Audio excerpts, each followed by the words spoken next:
आज मङ्सिर 7 गते बिहीबार साताको चौथो तथा अन्तिम कारोबार दिन। आजको शेयर बजारमा पनि वृद्धि नै भएको छ। करिब 10 अङ्कले बढेर नेप्से इन्डेक्स 1860 बिन्दु आसपासमा आइपुगेको छ। कारोबार रकम पनि आज तेज बढेको छ। 1 अर्ब 35 करोड भन्दा थोरै कमको छ। आजको शेयर बजारको अवस्था के कस्तो रह्यो त? विभिन्न टेक्निकल टुल्सहरूको अवस्था के कस्तो रहेको छ? टेक्निकली नेप्सेको मुभमेन्ट के कस्तो रहेको छ समीक्षा गर्नको लागि सधैँ चाहिँ आज पनि नेप्से एनालाइसिस लिएर म उपस्थित भइसकेको छु। नमस्ते, म लामिछाने हजुरहरूलाई मेरो युट्युब च्यानलमा हार्दिक स्वागत गर्दछु। सुरुमा एउटा डिस्क्लेमर, यो भिडियो नितान्त इन्फर्मेटिभ तथा एजुकेसनल पर्पजले तयार गरेको हुँदा यस भिडियोको आधारमा ट्रेडिङ स्ट्राटेजी नबनाउनको लागि हार्दिक अनुरोध गर्न चाहन्छु। स्टडीको लागि, कम्पेरिजनको लागि र रिफरेन्सको लागि मात्र यो भिडियो प्रयोग गर्नको लागि रिक्वेस्ट गर्न चाहन्छु। स्क्रिनमा नेप्सेको प्राइस चार्ट देख्न सकिन्छ।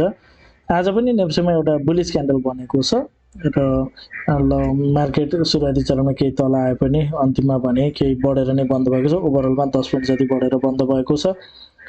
कारोबार रकम हिजो अस्तिको भन्दा धेरै नै राम्रो छ। 1 अर्ब 35 करोड हाराहारीको कारोबार रकम छ। मार्केट पनि बढेर जाने र कारोबार रकम पनि राम्रो आउनु सकारात्मक नै कुरा हो। तर क्यान्डलको साइज भने हिजोको भन्दा केही सानो नै छ। सुरुवाती चरणमा मार्केट केही तल आएको भएर पनि हुनसक्छ। ओभरअलमा आजको क्यान्डल पोजिटिभ नै मान्नुपर्छ। हिजोको क्यान्डलले मार्केट केही माथितिर जान सक्ने, कन्टिन्यू गर्न सक्ने पोसिबिलिटी राख्छ भन्ने कुरा थियो। सुरुवाती चरणमा बजार केही तल आए पनि अन्तिममा बजार केही बढेर नै बन्द भएको छ। हिजोको बुलिश क्यान्डल भ्यालिड भएको छ, यो कुरा बुझ्न सकिन्छ। आजको क्यान्डलले पनि आगामी दिनमा बजार केही माथितिर बढेर जान सक्ने इन्डिकेट गर्छ।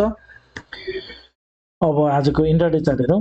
बजार आज ग्याप डाउन नै ओपन भयो र तेज मार्केट घटेर तल आएको देख्न सकिन्छ। मार्केट लगभग हिजोको जुन अगाडिको एउटा लो थियो त्योभन्दा पनि तलतिर आयो, तर करिब 20 पोइन्ट जति घटेको बजार, अन्तत भने 20-22 पोइन्ट घटेको बजार पुनः आजको लागि लोएस्ट पोइन्ट क्रिएट गरिसकेपछि भने त्यहाँबाट बायरहरू नै ह्यापी भएको देख्न सकिन्छ। मार्केट एकदम तेज माथितिर गएको देखिन्छ। बिचमा केही सानो केही सेलरहरू ह्यापी भए पनि मार्केट अन्तिममा हाइएस्ट पोइन्टको आसपासमा नै गएर क्लोज गरेको छ। आजको दिनमा सुरुवाती चरण बजार घट्यो, त्यस पश्चात भने माइनर केही दुईवटा डाउन स्विङ दिएर बजार बढ्दो क्रममा रहेको छ।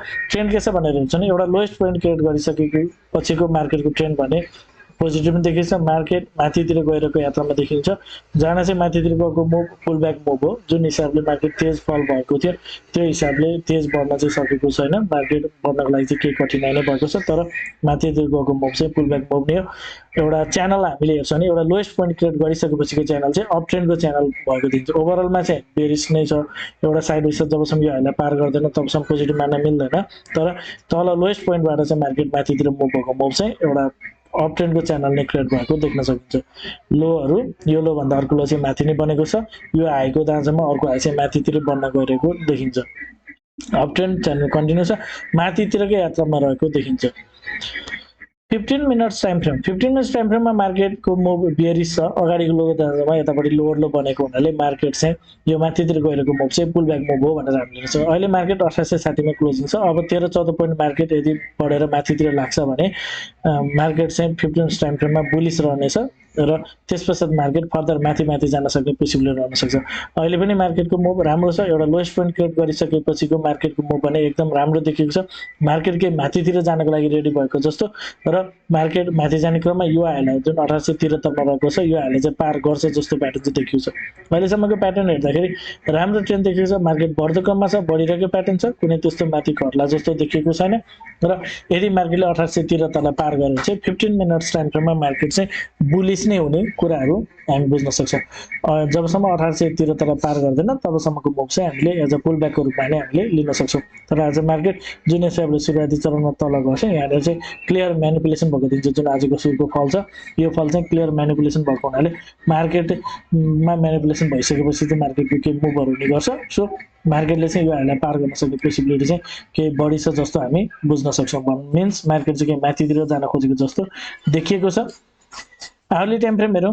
आवरली टाइम फ्रेममा मार्केटले अगाडिको लोको दाँजोमा यतापट्टि अर्को लो बनाउन खोजे पनि क्लियरली तलतिर क्लोजिङ गर्न सकेन। केही तल आउने बित्तिकै लगतै मार्केट माथितिर गएको छ र एउटा डिमान्ड जोन छ भनेर मैले हजुरलाई हिजोको भिडियोमा सेयर गरेको थिएँ र मार्केट आज सुरुवाती चरणमा आएर त्यही डिमान्ड जोनबाट नै मार्केट चाहिँ माथितिर गइरहेको छ।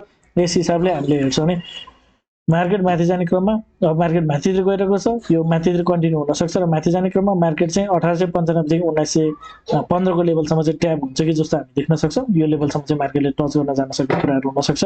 सो मार्केट केही माथि जान सक्ने पोसिबिलिटी छ। यो लेभललाई पार गर्छ भने चाहिँ त्यस पश्चात यो लेभल पुगिसकेपछि चाहिँ कस्तो मार्केट यहाँनिर फर्मेसन गर्छ, मोमेन्टम कस्तो रहन्छ, त्यो कुराहरू हेर्न पनि हुन्छ। अहिलेको लागि चाहिँ मार्केट यो सप्लाई जोनमा ट्याप गरेर फेरि तलतिर यो लोको जाँचमा यतापट्टि लोवर लो नै बनाउन जान्छ कि भनेर प्राइमरी एनालाइसिस हामीले यो हिसाबले गर्नुपर्ने छ।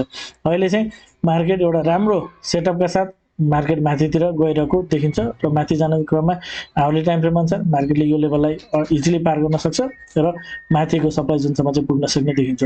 यदि मार्केटले माथि जाने क्रममा जस्ट यो लेभलबाट माथि जान्छ, केही माइनर मात्र रियाक्सन गर्छ र मार्केट अल्टिमेटली यो लेभललाई 1915 लाई पार गर्छ भने त्यसपछि चाहिँ मार्केट तल फल भयो भने चाहिँ हामीले बाई गर्न सक्छौँ र यसरी मार्केट माथितिर अप ट्रेन्डमा जान सक्ने कुराहरू हुन सक्छ। मार्केटको केही ठुलो टार्गेटहरू पनि सेट गर्न सकिन्छ। तर जबसम्म मार्केटले 1915 लाई पार गर्दैन तबसम्म चाहिँ मार्केट भनेको यसरी जति माथि गए पनि यसरी माथि गएको मार्केट अल्टिमेटली फेरि सप्लाई जोन ट्याप गरेर यसरी फेरि तलतिर जान सक्ने पोसिबिलिटी चाहिँ रहन सक्छ। पहिलो एनालाइसिस चाहिँ यही हिसाबले हामीले गर्नुपर्ने छ। अहिले आवली क्यान्डल्सहरू हेर्दा माथितिरको यात्रा कन्टिन्यू गरेको देख्न सकिन्छ र डेली टाइम फ्रेम हेर्छ भने आज एउटा बुलिस क्यान्डल बनेको छ। हिजोको क्यान्डलले मार्केट के माथितिर जान सक्छ भन्ने इन्डिकेट गर्थ्यो र आजको क्यान्डलले त्यसको कन्टिन्युएसन गरेको छ। आजको क्यान्डलले आगामी दिनमा बजार फेरि माथितिर जान सक्ने इन्डिकेट गर्छ र माथि जाने क्रममा यदि मार्केटले रिसेन्ट हाई 1873 लाई पार गर्छ भने त्यसपछि मार्केट चाहिँ यो हाउली टाइम फ्रेमकै सप्लाई जुन रहेको छ डेलीमा सेम एउटै ठाउँमा रहेको छ। 1895 देखि 1915 सम्म पुग्न सक्छ र यो लेभलबाट मार्केटले पार गर्छ गर्दैन त्यो चाहिँ हेर्न जरुरी छ। मार्केट डेली र आवर्ली टाइम फ्रेम दुईटै टाइम फ्रेममा एउटै सप्लाई जोन एउटै रेन्जमा सप्लाई जोन रहेको हुनाले यो चाहिँ धेरै नै स्ट्रङ सप्लाई जोनको रूपमा पनि लिन सकिन्छ। यहाँबाट मार्केट फेरि तलतिर जान सक्ने बुझ्न सकिन्छ। तल आउने क्रममा मार्केटले यो लेभलमा चाहिँ अब होल्ड नगर्न पनि सक्छ। त्यो कुराहरू हामीले ख्याल गर्नुपर्छ। मार्केट तलतिर जान सक्ने चान्स बढ्छ। तर यदि माथि जाने क्रममा यदि मार्केटले 1915 लाई चाहिँ पार गर्छ भने त्यस पश्चात चाहिँ मार्केट जान चाहिँ पुलब्याक मुभ नै जाने हो। किनभने मार्केट यहाँदेखि यहाँसम्म ठुलो फल भएको छ। ठुलो यो यहाँदेखिबाट यहाँसम्म जुन घट्यो 2240 देखिबाट यो 1816 सम्म यसको पुलब्याक मुभ चाहिँ माथितिर जान सक्छ र यो पुलब्याक मुभ चाहिँ पुनः 2150 देखि 2200 सम्म फेरि पनि जान सक्छ र मार्केट यसरी पछि फेरि यसरी चाहिँ अब तलतिर आउन सक्छ वा त्योभन्दा पछाडि जे हुन्छ त्यो पछि नै कुरा गरौँला। जस मार्केट यदि 1915 पार गर्यो भने चाहिँ माथितिर जान सक्ने पोसिबिलिटी बढेर जान्छ। अब नेक्स्ट विकबाट चाहिँ भेरी एडभान्स लेभलको टेक्निकल एनालाइसिसको कोर्सेसहरू सञ्चालन हुँदैछ। द स्मार्ट मनी कन्सेप्टको कोर्सहरू हुँदैछ। यदि हजुरहरू इन्ट्रेस्टेड हुनुहुन्छ भने कृपया स्क्रिनमा देखाएको नम्बरमा सम्पर्क गर्नु होला। साथै यदि हजुरहरू मेरो सल्लाहमा सेयर खरिद बिक्री गर्न चाहनुहुन्छ एज अ एडभाइजरको रूपमा पनि मलाई लिन चाहनुहुन्छ भने यही नम्बरमा सम्पर्क गर्नु होला। 9863805867 यो नम्बरमा हजुरले कल मेसेज अथवा व्हाट्सएप गर्न सक्नुहुनेछ। थोरै कन्क्लुजन गरौँ। 5 मिनट्स टाइम फ्रेममा मार्केट एउटा लोएस्ट पोइन्ट क्रिएट गरेपछि राम्रो ट्रेन्डका साथ माथितिर लागिरहेको छ। तल घट्छ भन्ने भन्दा पनि माथितिर गइरहेको देखिन्छ। हुन चाहिँ पुलब्याक मुभ हो तर यसले चाहिँ मेजर मुभ नै कन्टिन्यू गर्छ जस्तो देखिन्छ 5 मिनट र 15 मिनट टाइम फ्रेममा। 15 मिनट्स टाइम फ्रेममा सेम सिनारियो एउटा लोएस्ट पोइन्ट क्रिएट गरेपछि मार्केटको मुभ राम्रो देखेको छ। आगामी दिनमा मार्केटले 1873 लाई पार गर्यो भने थप राम्रो हुने बुझ्न सकिन्छ। आवली टाइम फ्रेममा मार्केट एउटा राम्रो बाइ सेटअपका साथ माथितिर भ्यालिड बाइ सेटअपका साथ माथितिर लागिरहेको छ र यहाँबाट माथि जाने क्रममा आवली टाइम फ्रेममा चाहिँ यो लेभलमा खासै त्यस्तो रेजिस्टेन्स फेस नगर्न सक्छ र मार्केट चाहिँ एकैचोटि 1895 देखि 1915 को सप्लाई जोनसम्म जान सक्छ। त्यो लेभलमा पुगेपछि के कस्तो हुन्छ त्यो हेर्न सक्छौँ। अहिले हामी चाहिँ यो लेभलसम्मको लागि तयारी गर्न सक्छौँ। त्यसैगरी डेली टाइम फ्रेममा माथितिर जान खोजिरहेको छ। डेली टाइम फ्रेममा चाहिँ एउटा महत्त्वपूर्ण लेभल हुन्छ 1873 भन्दा क्यान्डल माथि क्लोज गर्छ कि गर्दैन त्यो पनि हेर्न जरुरी छ। डेली टाइम फ्रेम अनुसार यदि मार्केट 1873 भन्दा माथि क्लोज गरे पनि अल्टिमेटली केही थोरै पोइन्ट्स मात्र छ। फाइनली एउटा हिसाबले हामीले एनालाइसिस गर्छौँ भने एउटा प्रिसाइज भएर एनालाइसिस गर्नुपर्दा चाहिँ 1915 पार गरिसकेपछि मार्केटको लागि नयाँ टार्गेटहरू सेट गर्न सकिन्छ। 1915 पार नगर्नु जसमा 1873 पार गरे पनि लेभल नजिकै भएको हुनाले टार्गेट नजिकै भएको हुनाले हामीले 1915 लाई नै हेर्दा चाहिँ राम्रो हुन सक्छ जस्तो बुझ्न सकिन्छ। एकचोटि विकली टाइम फ्रेममा के कस्तो भइरहेको छ विकली टाइम फ्रेम हेरौँ। विकली टाइम फ्रेममा आजको यो हप्ताको क्यान्डल हेर्छौँ एउटा राम्रो बुलिस क्यान्डल बनेको छ र यो क्यान्डलले चाहिँ मार्केट के माथितिर जान सक्ने अपेक्षा चाहिँ गर्न सकिन्छ र यो अगाडिको एउटा डिमान्ड जोनबाट नै फेरि पनि माथितिर गएको छ। तर विकली टाइम फ्रेम अनुसार हामीले एनालाइसिस गर्दा चाहिँ यहाँदेखिबाट केही माथितिर माइनर मुभ गरेर दिएर अनि बल्ल त्यसरी तलतिर जान्छ कि जस्तो देखिन्छ। यो विकली क्यान्डलले चाहिँ मार्केटकै माथितिर लान सक्ने यसले पनि पोसिबिलिटी चाहिँ राख्छ। विकली टाइम फ्रेमबाट हामीले हेर्दा पनि मार्केटकै माथितिर जान सक्ने पोसिबिलिटी राख्छ। यतापट्टिको जुन यो डिमान्ड जोन रहेको छ यो डिमान्ड जोनबाट चाहिँ मार्केट माथितिर गइरहेको छ। सो यसले चाहिँ मार्केटमा केही माथितिर चाहिँ लान सक्ने स्थितिहरू चाहिँ बन्न सक्छ। यो कुराहरू हामी हेर्न सक्छौँ। र अर्को कुरा भनेको लोवर स्याडो लामो छ, यसले पनि केही बाइङ प्रेसर चाहिँ यो हप्तामा देखिएको कुराहरू बुझ्न सकिन्छ।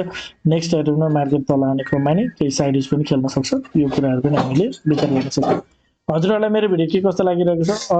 यसरी तल आउने क्रममा यहाँ 2200बाट तल आउने क्रममा विकली टाइम फ्रेममा एउटा मात्र इम्पल्स एउटा मात्र माथितिर पुलब्याक गएको हुनाले यो लेभलबाट केही पुलब्याक दिएर मात्र तलतिर जान सक्ने त्यो हिसाबले नै हामीले विश्लेषण गर्न सक्छौँ।